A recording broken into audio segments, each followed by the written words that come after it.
Single lit match started one of the worst fires in British history.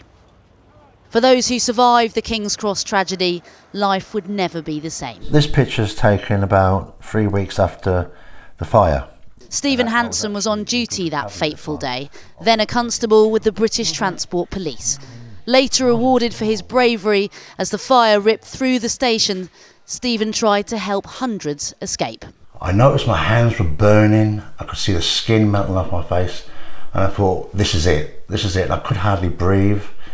I thought, this is it, I'm going to die, and all I seen was a shining light. But what kept me going and what focused on my brain was my family. I definitely remember that I wanted to get out to see my children again and see my wife.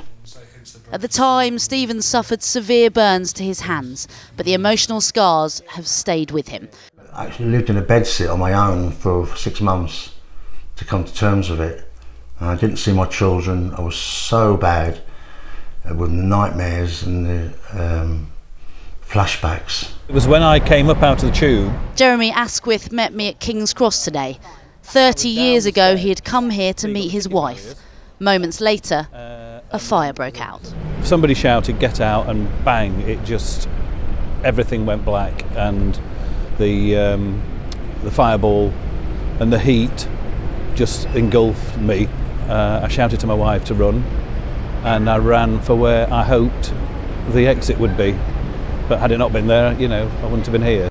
31 people lost their lives that day, and for those who survived, those who did not, are never far from their mind. It'll stay with me for the rest of my life, but I can deal with it now. Do you often think about the people that died that day? Do they come into your mind? I do.